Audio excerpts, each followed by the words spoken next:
Jadi ketika kau berseru sama Tuhan, saya mau bilang saudara, Tuhan mendengar seruanmu. Sekalipun dia Tuhan yang tampaknya cuek, Tuhan mendengar seruan setiap anak-anaknya. Katakan amin.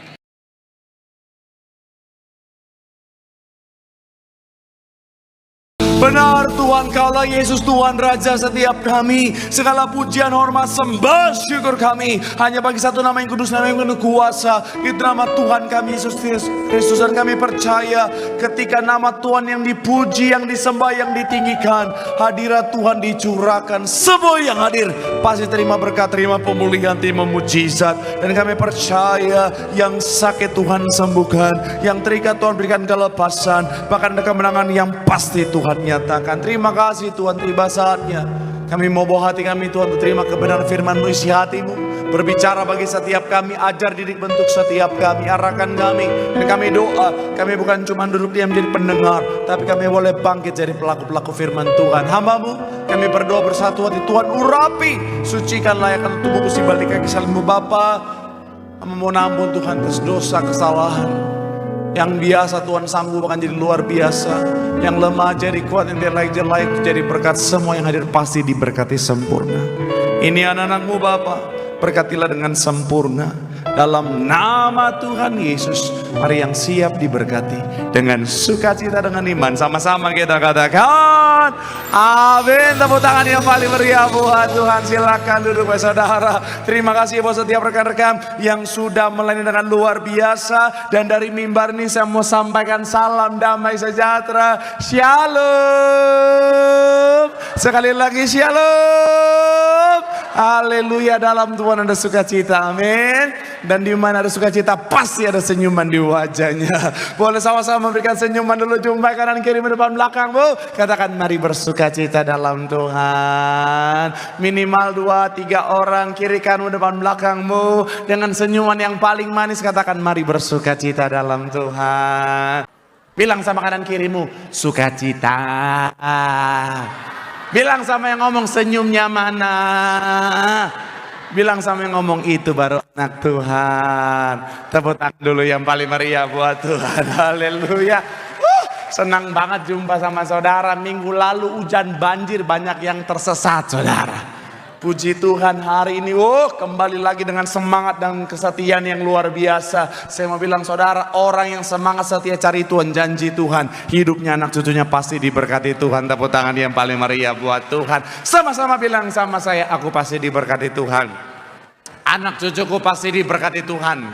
Bilang kanan kirimu, kamu juga pasti diberkati Tuhan.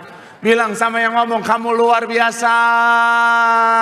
Bilang sama yang ngomong, semangat. Tepuk tangan yang paling meriah buat Tuhan. Haleluya. Yuk, yang bawa Alkitab, kita mau angkat Alkitab kita. Alkitab juga boleh, Alkifan juga boleh. Yang nggak bawa Alkitab, angkat tangan juga boleh. Sama-sama dengan iman percaya, sama-sama kita katakan dalam nama Tuhan Yesus. Aku percaya Alkitab ini adalah firman Tuhan. Setiap kata kalimatnya sanggup memberkati aku. Dan hari ini aku pasti diubahkan, aku pasti dipulihkan dalam nama Tuhan. Sama-sama kita katakan. Coba kita buka Matius 24 ayat 6 sampai 8. Saudara, akan jadi ayat pembuka dan pengantar pembahasan kita. Matius pasalnya yang ke-24, kita akan baca sama-sama saudara. Saya baca ayat yang ke-6, saudara 7, 8 sama-sama. Kita lihat Matius 24 6 sampai 8. Yang sudah di sana boleh bilang, aku diberkati Tuhan. Ayat 6, demikian firman Tuhan. Kamu akan mendengar deru perang atau kabar-kabar tentang perang. Namun berawas-awaslah, jangan kamu gelisah, sebab semuanya itu harus terjadi, tetapi itu belum kesudahannya. Ayat 7, iya. Ayat 7 sekali lagi, 3, iya. Sebab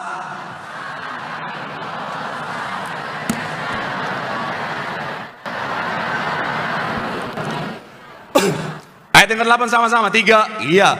Akan tetapi semuanya menjelang apa?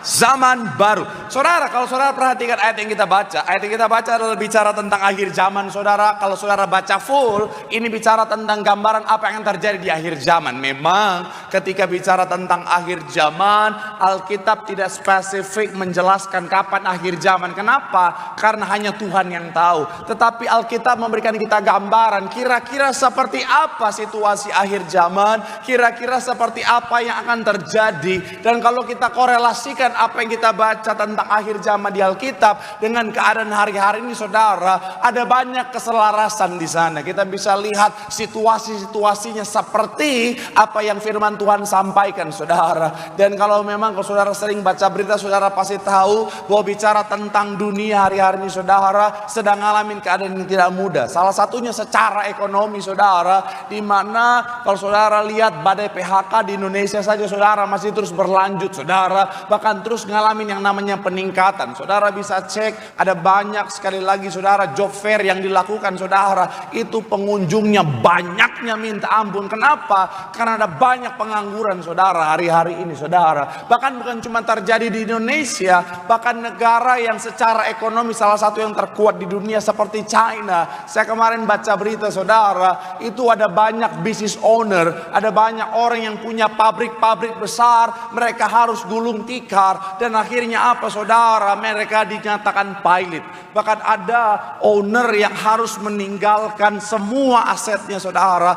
Kenapa? Karena asetnya semuanya nggak sanggup untuk bayar karyawannya. Saya mau bilang sekali lagi, saudara, situasi mungkin lagi ngalamin yang namanya kesukaran, situasi mungkin lagi ngalamin yang namanya bicara tentang masa-masa yang tidak mudah. Dan itulah kenyataannya, saudara. Makanya orang zaman sekarang itu jadi sensitif. Wis langsung. Ngalamin, tapi memang kenyataannya begitu toh. Orang zaman sekarang karena situasi lagi lagi sukar.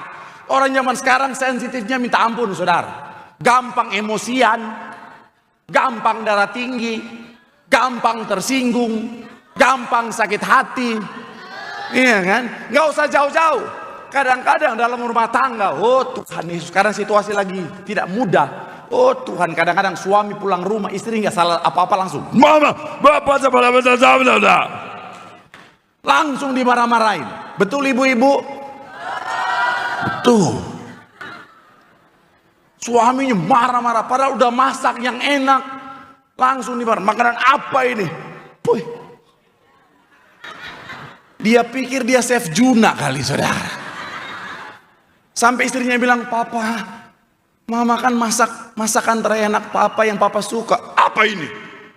Tumis sendal jepit. Tapi ini marah-marahin. Sama, ibu-ibu juga sama. Kadang-kadang gara-gara masalah lagi sukar, harga-harga di pasar pada naik, suami nggak salah apa-apa dimarah-marahin, marah-marahin. Suami diam terus kayak orang nggak ada gizi aja. Suami gerak terus kayak cacing kepanasan. Serba salah, kasihan suami dimarah-marahin. Betul bapak-bapak?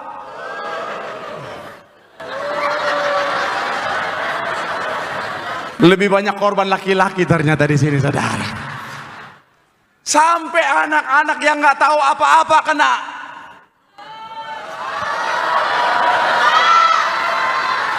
Lebih banyak korban anak-anak ternyata di sini. Sampai sesederhana mama suruh anak makan, kadang-kadang intronya kepanjangan, saudara. Kau makan.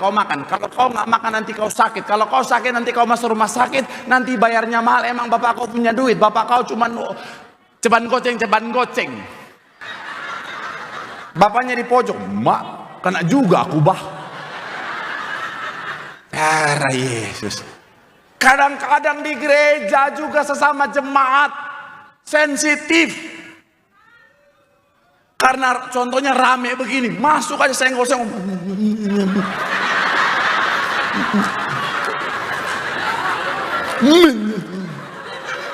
Iya loh.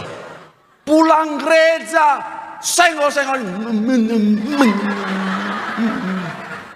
Padahal tadi di gereja, ku tak pandang dari kau saudaraku. Sampai malaikat bilang, oh mak, Ini yang tadi kah? Saya mau bilang saudara, pendeta juga kena. Pendeta khotbah keras dikit nih, pendeta ngomong nggak pakai perasaan, pedes kayak cabai rawit. Pendeta khotbah pelan nih, pendeta khotbah bikin ngantuk.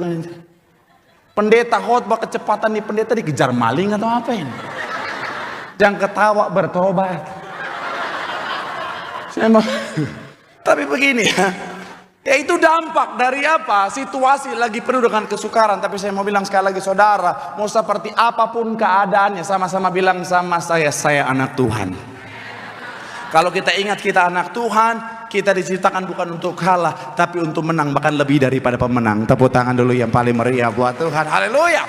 Nah makanya hari ini saya akan ajak saudara untuk melihat firman Tuhan mengajar setiap kita apa kunci menghadapi kesukaran. Sama-sama bilang sama saya, kunci menghadapi kesukaran. Sama-sama bilang sama saya, kunci menghadapi kesukaran. Kita akan belajar dari sosok yang bernama Ayub. Kenapa Ayub? Karena yang pertama ini yang Tuhan taruh di hati saya. Yang kedua karena Ayub adalah salah satu tokoh Alkitab yang ngalamin kesukaran yang amat sangat berat saudara. Bahkan ada satu buku yang bahas tentang Ayub. Ayub ngalamin satu situasi yang amat sangat sulit. Tetapi sekalipun penuh dengan kesukaran, endingnya Ayub ngalamin yang namanya kemenangan. Saya mau bilang saudara, doa saya melalui firman Tuhan hari ini, apapun kesukarannya, saudara akan melihat kemenangan. Tepuk tangan yang paling meriah buat Tuhan. Haleluya. So, apa kunci menghadapi kesukaran? Yang pertama saya mencatat adalah belajar dari Ayub, tetap setia dan percaya kepada Tuhan. Sama-sama bilang sama saya, tetap setia. Sama-sama bilang sama saya dan percaya. Ayat yang ke-9 sampai 10 dalam Ayub ayat yang kedua. Ayub 2 ayat 9 sampai ayatnya yang ke-10. Haleluya, terpuji nama Tuhan. Yuk, Ayub 2 9 sampai 10 yang sudah di sana boleh bilang aku diberkati.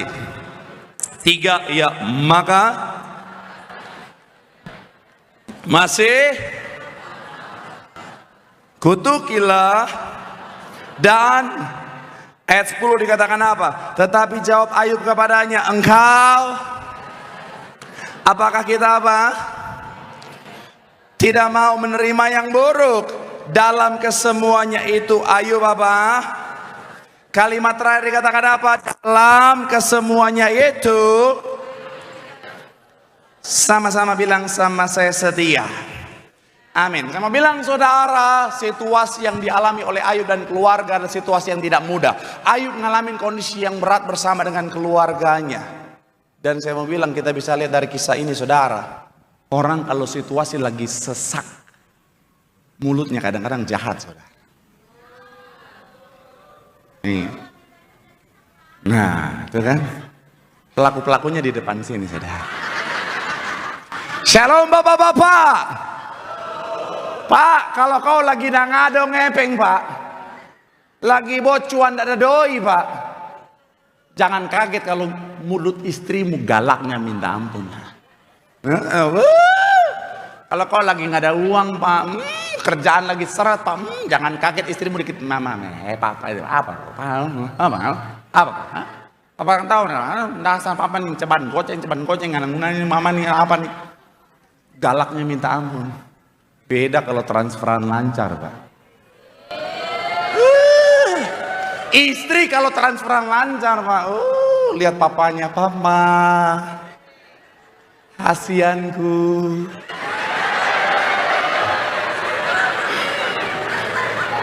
Holong do tuho. Arasogin sana yo. Sarangyo cenah. Waduh, apalagi kalau awal-awal muda, tanggal muda gini, suami pulang bawa amplop. Suami pulang bawa amplop, baru di garasi istri udah, kaulah segalanya.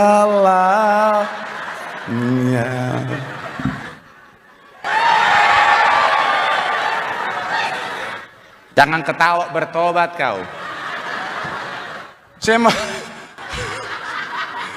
mau bilang ya, tapi gitu kan. Ini nggak apa-apa ya, kita karena banyak anak muda. Saya mau bilang buat anak muda yang belum tahu realita kehidupan. Shalom anak muda laki-laki. Shalom para pria. Kerja keraslah. Shalom para pria. Kerja keraslah, karena dunia kejam kepada laki-laki yang tidak punya penghasilan.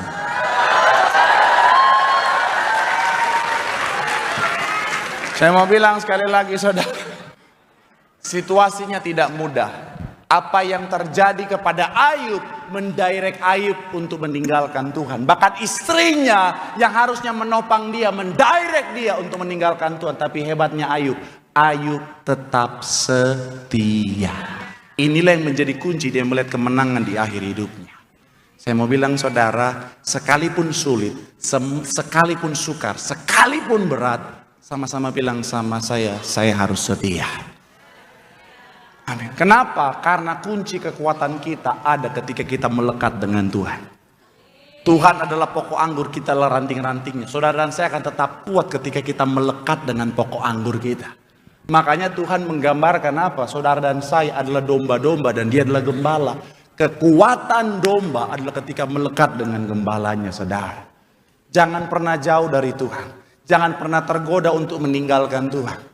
Karena ada banyak orang dalam kesukaran, dalam masa-masa yang tidak mudah. Ada banyak orang berpikir untuk meninggalkan Tuhan. Cari pertolongan yang lain selain Tuhan. Ada satu keluarga yang salah lain nih saudara. Dia cerita, papanya sakit udah dibawa ke gereja belum sembuh. Keluarganya yang lain bawa ke orang pintar saudara. Ada di CP, ada seorang ibu datang sama saya nangis-nangis. Saya bilang begini, Pak, anak saya 2 tahun usianya, 2 tahun lebih. Belum bisa ngomong, dibawa oleh anggota keluarga yang lain ke tempat yang lain, didoa-doakan, dibacakan mantra, bahkan dicap-cap mantra saudara. Saya mau bilang sekali lagi saudara, hati-hati, karena di luar Tuhan semuanya kebinasaan saudara. Di luar Tuhan kita nggak punya kekuatan. Justru ketika kita jauh dari Tuhan, iblis punya kesempatan untuk menghancurkan setiap kita. Kita lemah, ibarat handphone ini saudara. Handphone ini bisa tanpa charger, tapi sampai kapan? Kekuatan yang paling maksimal ketika dia terhubung dengan chargerannya, saudara. Begitupun saudara dan saya. Pastikan kita selalu melekat sama Tuhan. Kenapa?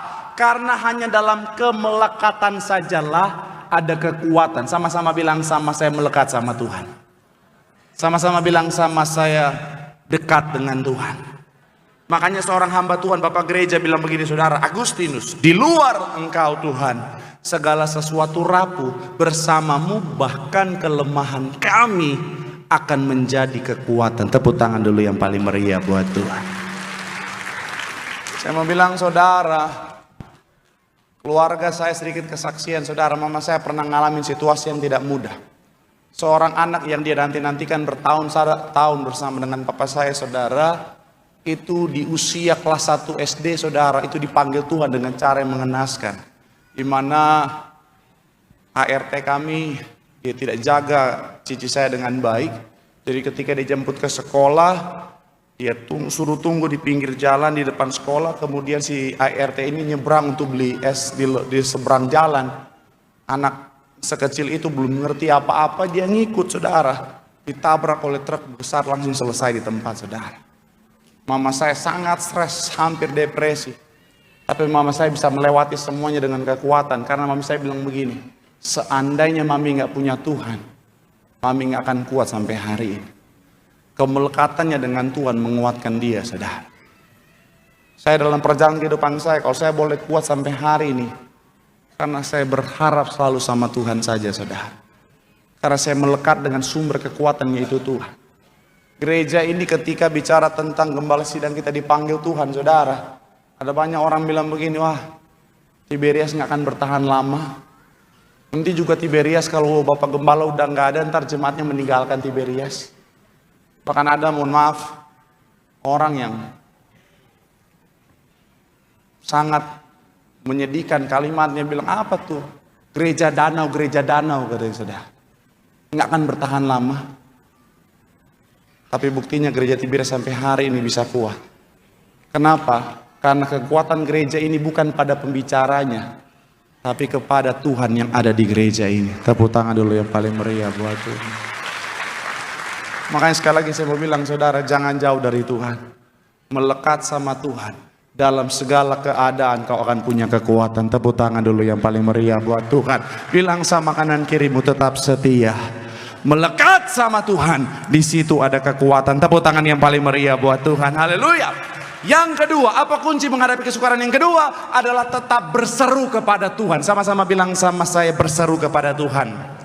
Amin. Ayub 30 ayat 20. Sama-sama kita baca. Ayub pasal yang ke-30 ayatnya yang ke-20. Yang sudah di sana boleh bilang, aku diberkati Tuhan. 3, iya. Aku tidak menjawab, aku berdiri menanti, tetapi apa? Sekali lagi saudara, 3, iya. Aku berseru minta tolong kepadamu, tetapi apa?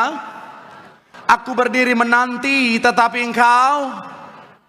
Saya mau bilang saudara, dari poin pertama, dari pasal yang pertama, penderitaan sudah dimulai.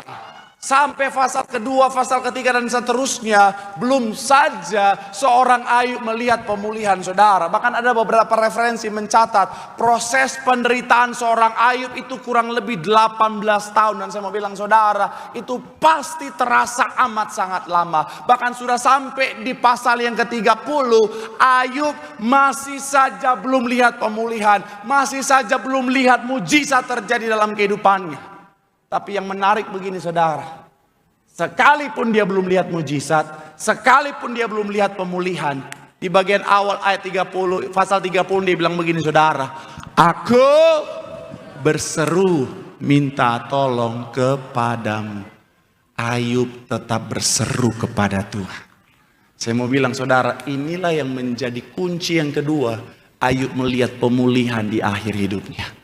Saya mau bilang saudara, seperti apapun keadaannya, tetap berseru kepada Tuhan.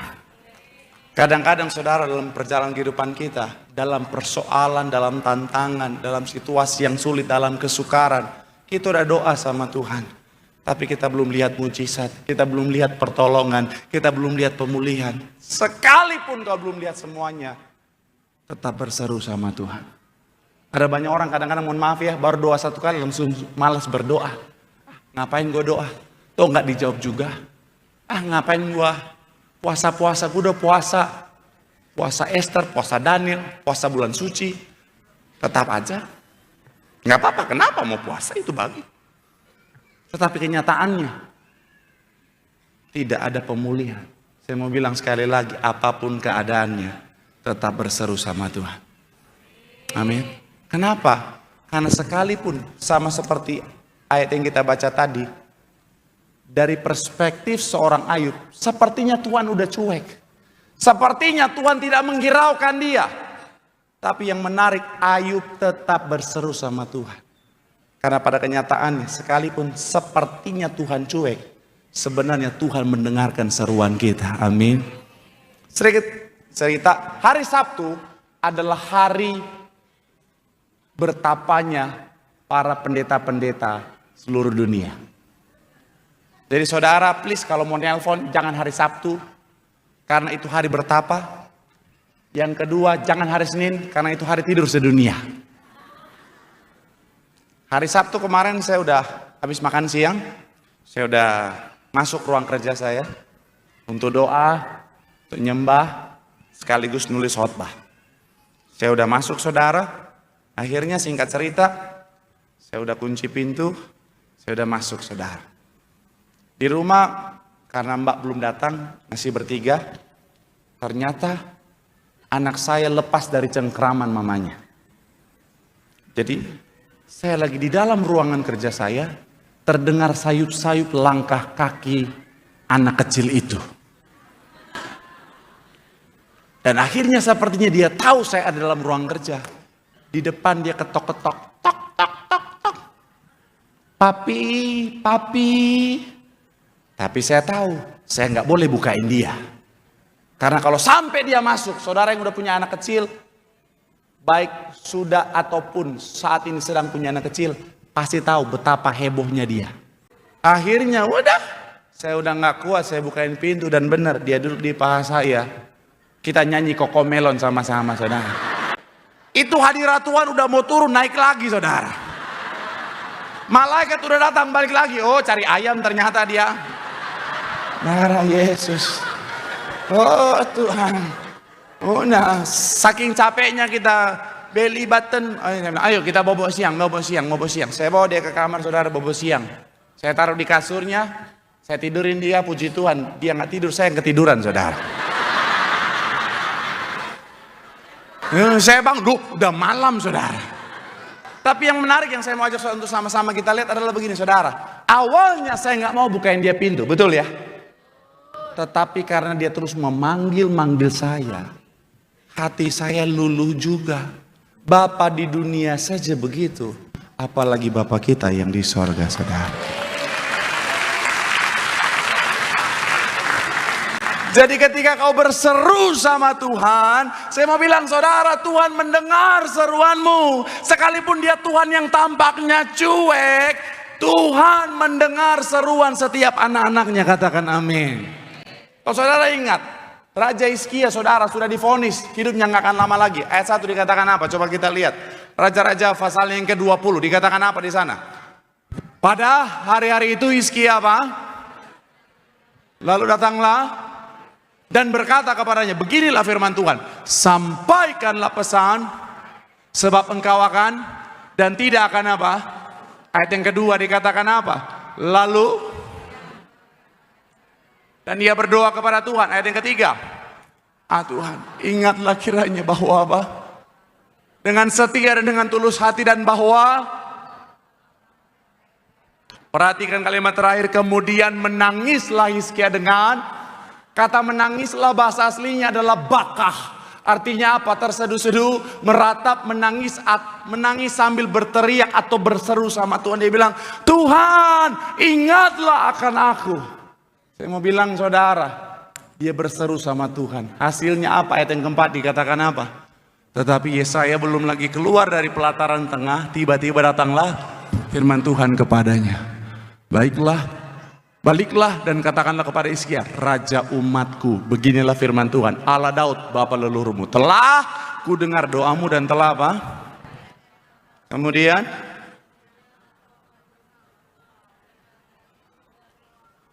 pada hari ketiga engkau akan pergi ke rumah Tuhan. Ayat yang terakhir dikatakan apa? Aku akan apa?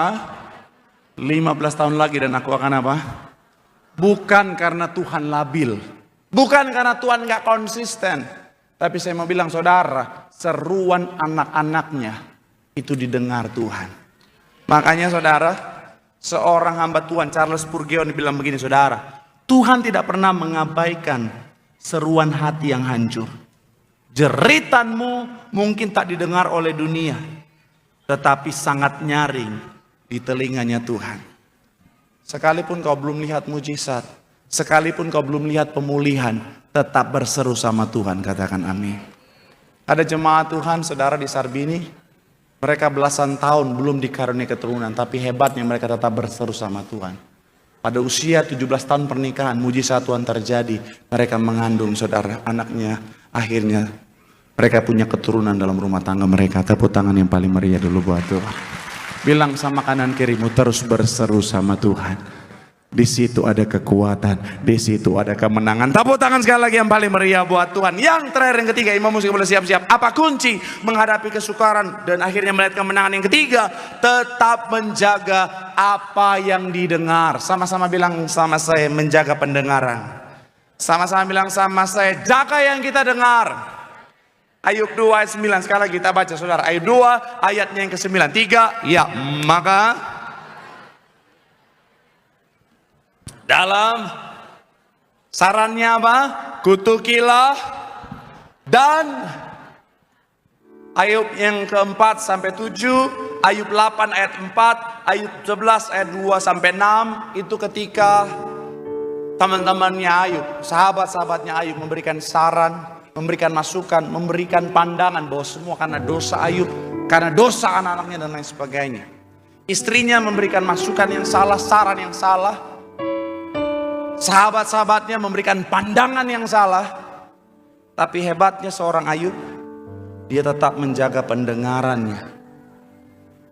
Dia tidak sembarangan memasukkan ke dalam pendengaran. Saya mau bilang saudara, dalam kesukaran yang Tuhan kasih hikmat sama saya, ternyata kita harus sangat menjaga pendengaran kita, saudara. Kenapa? Karena pendengaran kita sangat berhubungan dengan iman kita, saudara.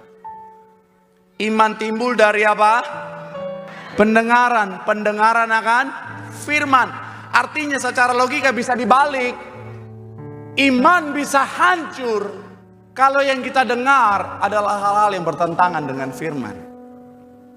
Jadi hati-hati dengan pendengaran kita. Jangan izinkan hal yang tidak berkenan, yang tidak sesuai firman, itu masuk dalam pendengaran setiap kita. Karena sekali lagi, orang kalau lagi kesukaran, telinganya tipis, saudara. Iya kan? Orang kalau lagi dalam kesukaran, apalagi udah kepepet, apapun yang dia dengar, dia percaya, saudara. Waktu COVID kemarin kan, banyak orang kan, karena saking takutnya, saking kepepetnya, apapun yang dikasih tahu sama dia, dia lakuin. Lagi COVID begini, gigit kunyit, dia gigit kunyit, saudara. Gigit jahe, dia gigit jahe, saudara. Pakai bawang putih, dia waduh Tuhan Yesus. Sampai udah pahitnya minta ampun. Kayaknya dari respon saudara banyak yang lakukan ya.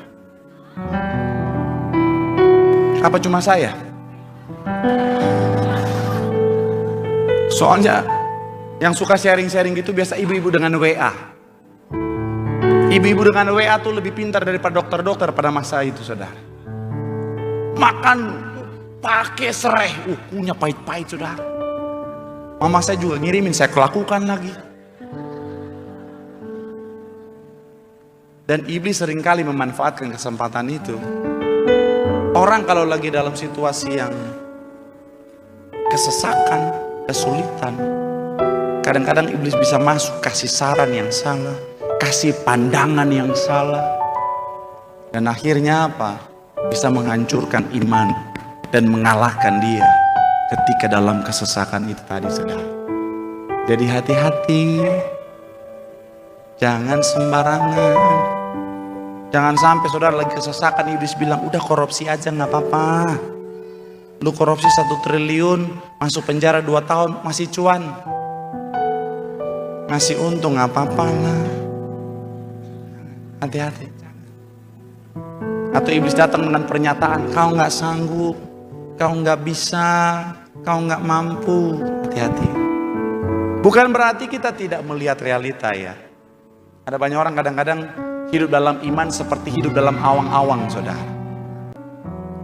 Bukan berarti kita tidak hidup dalam realita. Bukan berarti kita tidak melihat realita, saudara. Tetap kita lihat realita, tetapi dari perspektif ilahi. Nangkap maksud saya? Saya akan tutup dengan contoh sederhana. Ketika 12 pengintai dikirim untuk melihat tanah Kanaan, mereka melihat hal yang sama, betul ya? Tetapi yang 10 datang dengan laporan yang berbeda. Yang 2, Yosua dan Kaleb datang dengan laporan yang berbeda. Maksudnya apa? Yang 10 bilang kita nggak sanggup. Yang 2 bilang apa? Kita sanggup karena Tuhan yang menyuruh kita. Hal yang dilihat sama, realita, tapi perspektifnya berbeda. Inilah maksud saya. Yang kita lihat ya memang kesulitan, yang kita lihat memang kesukaran, yang kita lihat adalah keadaan yang tidak mudah. Tapi kalau ada yang bilang kau nggak sanggup, kau nggak bisa, tutup telingamu. Karena yang kita dengar adalah apa yang firman Tuhan katakan. Kau bisa bersama dengan Tuhan. Segala perkara kau tanggung dalam Tuhan yang memberikan kekuatan. Allahku akan memenuhi segala keperluan menurut kekayaan dan kemuliaannya dalam Kristus Yesus. Itu yang kita dengar. Supaya iman kita bertumbuh. Supaya iman kita jadi iman yang kuat. Iman yang kuat akan memampukan kita untuk melewati semuanya dan melihat kemenangan bersama dengan Tuhan. Tepuk tangan yang paling meriah buat Tuhan. Bilang sama kanan kirimu, jaga pendengaranmu dengarkan firman. Di situ ada iman yang bertumbuh, di situ ada kemenangan. Tepuk tangan sekali lagi yang paling meriah buat Tuhan. Yang diberkati, boleh lambaikan tanganmu. Sorak-sorak yang paling meriah buat Tuhan. Mari sama-sama doa di hadapan Tuhan. Firman Tuhan mengingatkan setiap kita di akhir zaman, kesukaran bisa datang kapan saja. Tapi kita anak Tuhan, kita diciptakan bukan untuk kalah, tapi menang, bahkan lebih daripada pemenang. Oleh sebab itu hadapi dengan cara yang benar. Yang pertama, dengan tetap setia dan percaya kepada Tuhan. Karena hanya dalam Tuhan sajalah ada kekuatan yang sejati. Jangan jauh dari Tuhan, karena Tuhan sumber kekuatan setiap kita. Yang kedua, pastikan tetap berseru kepada Tuhan. Sekalipun kau belum lihat mujizat, pemulihan, kemenangan, tetap panggil namanya. Karena Tuhan mendengar setiap seruan anak-anaknya. Dan yang terakhir, pastikan setiap kita jaga pendengaran kita. Karena pendengaran kita menentukan iman kita. Dengarkan firman, iman jadi besar, iman jadi kuat. Iman yang besar akan membawa kekuatan, akan membawa kemenangan bagi setiap kita. Tepuk tangan sekali lagi yang paling meriah buat Tuhan. Sambil angkat tanganmu di hadapan Tuhan. Pandang Tuhan. Pandang Tuhan.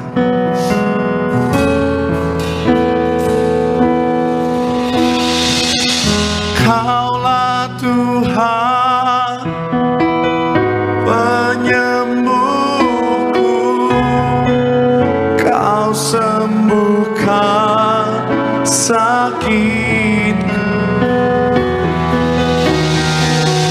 Kau berfirman dan sembuhkanku. Kaulah Tuhan,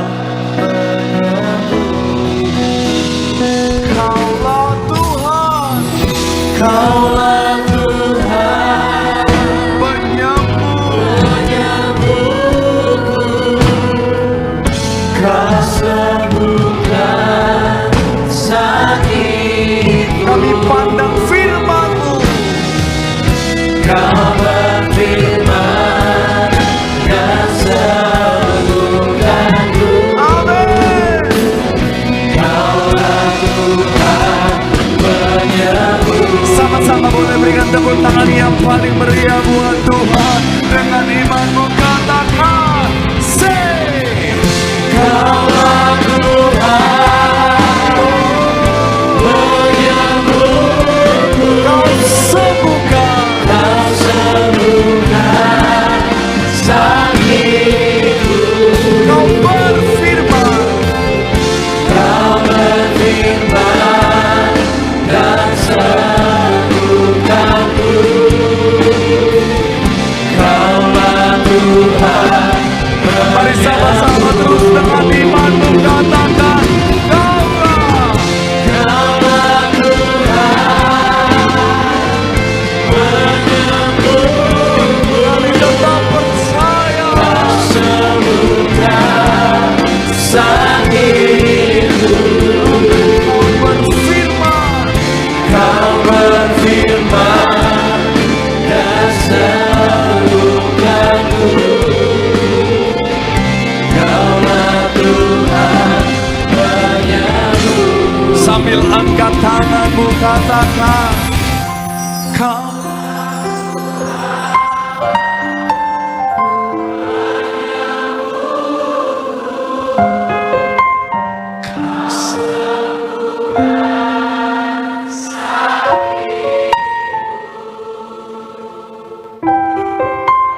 Kau berfirman,